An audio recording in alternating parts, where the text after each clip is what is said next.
तो आधार देण्याचं काम केवळ लातूरच्या शेतकऱ्याला नाही तर महाराष्ट्रातल्या शेतकऱ्याला हा आधार देण्याचं काम आपण करू शकलो. म्हणून गेल्या 4 वर्षामध्ये 1500 कोटी रुपये आपण महाराष्ट्रातल्या तिजोरीतनं या राज्यातल्या शेतकऱ्याला अधिक पीक झालं म्हणून वाटले, नुकसान झालं म्हणून वाटले, वाहून गेलं म्हणून वाटले, उगवलं नाही म्हणून वाटले, सगळ्या पिकांना कंपनी झालेली आहे.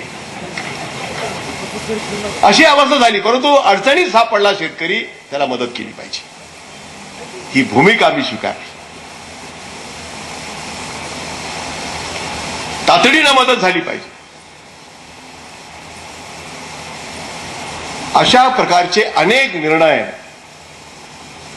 गेल्या 4 वर्षामध्ये राज्य सरकारने केलेले आहेत, शेतकऱ्यांच्या हिताचे, शेतकऱ्यांच्या कल्याणाचे. कारखान्याने 4 वर्ष पूर्ण, परंतु महात्मा गांधींचा आदर्श आमच्या समोर असल्यामुळे तो आदर्श समोर ठेवून आपल्या सर्वांच्या आशीर्वादानं, ईश्वराच्या कृपेनं आणि आमच्या नेत्या श्रीमती सोनिया गांधी यांच्या मर्जीनं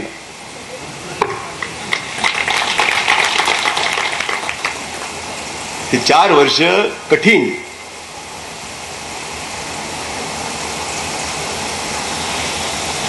कारण काहीच सोयीचं नाही, सगळंच गैरसोयीचं.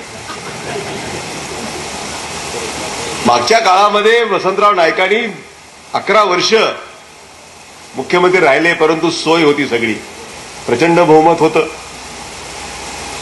यशवंतरावजी चव्हाणांच्या सारखे एक मातब्बर नेते त्यांच्या पाठीमागे खंबीरपणाने उभे होते. मागच्या काळामध्ये जे मुख्यमंत्री झाले त्यांना पूर्ण बहुमत होतं काँग्रेस पार्टीचं. मीच एक असा मुख्यमंत्री आहे की मला नेहमी कसरत करावी लागते. मागच्या टर्ममध्ये तीच परिस्थिती होते, याही टर्ममध्ये तीच परिस्थिती, फक्त मागच्यापेक्षा यावेळा सुधारणा झाली. मागच्या वेळा 4-5 पक्ष होते, 2 जरी उठून बाहेर गेले तरी सरकार कोसळायची भीती होती. इतक्या अडचणीत तारेवरची कसरत ज्याला म्हणतो ते करावं लागलं. यावेळा काँग्रेस राष्ट्रवादीचं पूर्ण बहुमत असल्यामुळं फारशी चिंता मनामध्ये कधी नव्हती. परंतु अनेक संकट, अतिवृष्टीची संकट आली,